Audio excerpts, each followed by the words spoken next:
friends, kembali lagi bersama saya Aliska di Lombe dengan NIM 0712111083 Prodi Sistem Informasi.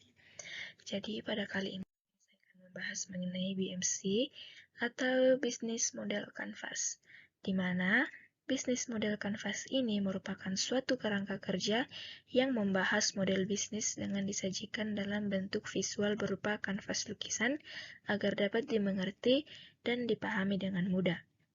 Nah, jadi pada video kali ini saya akan membahas usaha saya menggunakan elemen-elemen BMC, yang dimana di sini saya merancang bisnis usaha, yaitu bisnis online pakaian, aksesoris, dan skincare.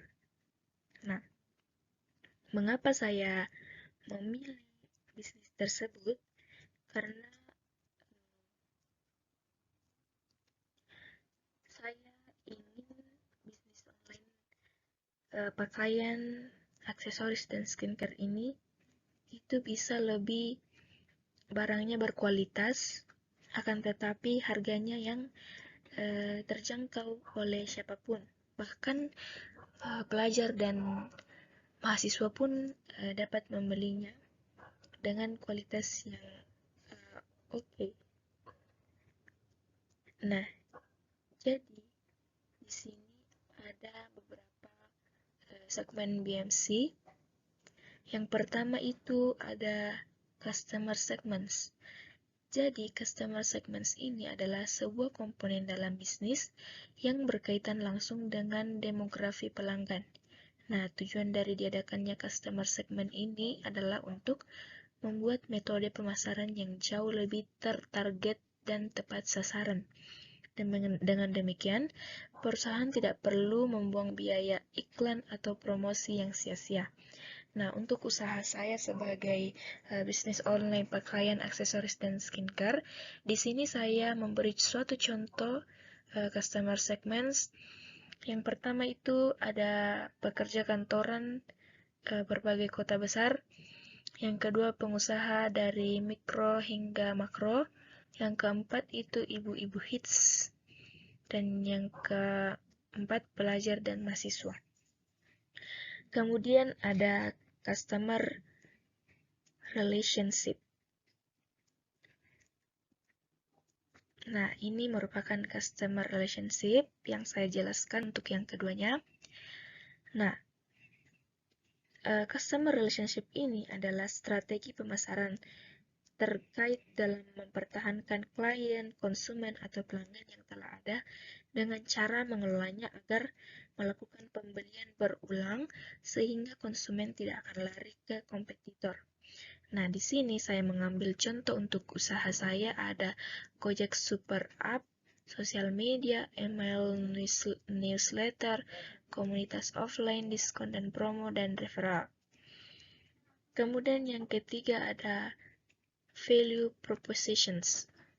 Nah, di sini value propositions merupakan suatu nilai yang dijanjikan perusahaan untuk diberikan kepada pelanggan jika mereka membeli produknya. Nah, di sini saya mengambil contoh value propositions untuk usaha yang saya rancangkan itu. Yang pertama itu jumlah driver dan mitra paling besar di Indonesia.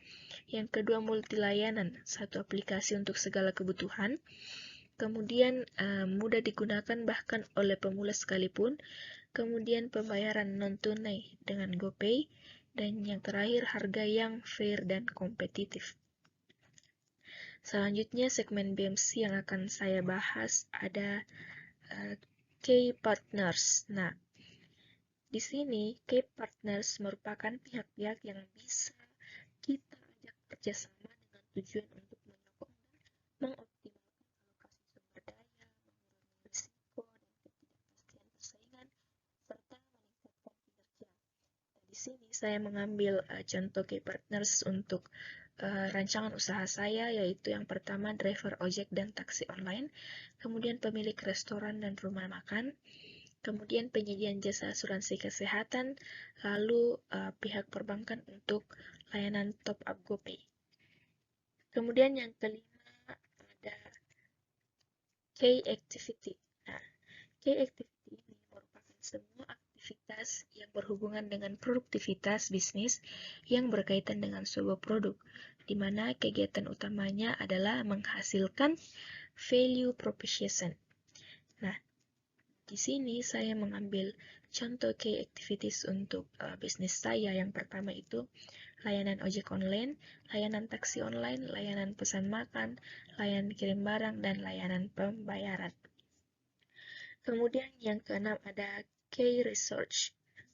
Key research ini merupakan daftar sumber daya yang sebaiknya dirancangkan dan dimiliki perusahaan untuk mewujudkan value proposition kita. Nah, di sini saya mengambil contoh key research.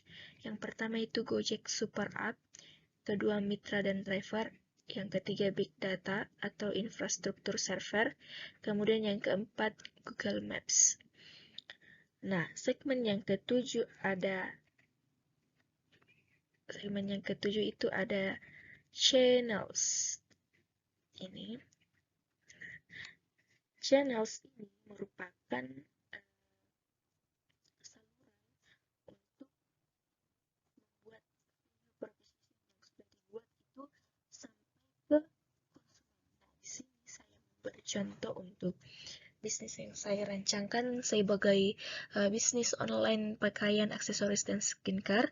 Di sini saya memilih Instagram, Facebook, WhatsApp, YouTube, dan orang-orang yang ada di sekitar saya.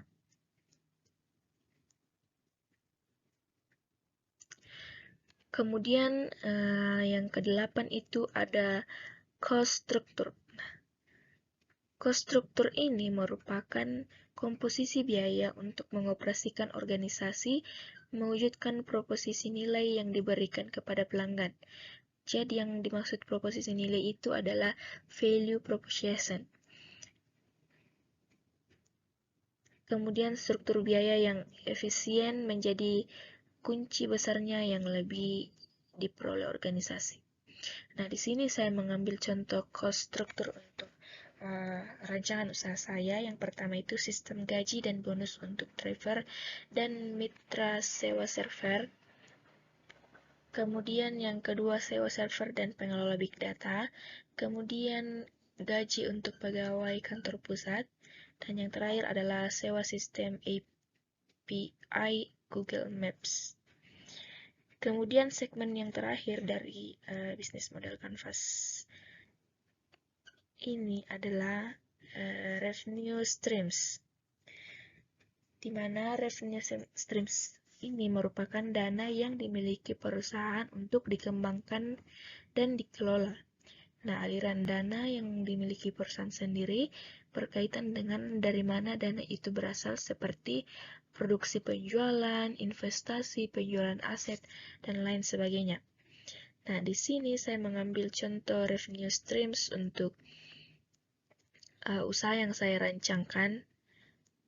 Yang pertama itu pengguna layanan Gojek Super App, dan yang terakhir pengisian ulang atau top up saldo GoPay. Jadi, bisa saya simpulkan bahwa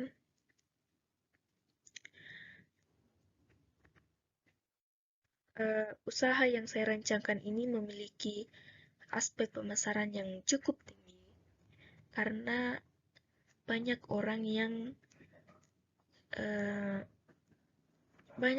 memang yang menjual online, akan tetapi harganya itu ada yang terlalu mahal dan bahkan ada yang terlalu murah, tetapi produknya tidak sesuai dengan apa yang kita harapkan.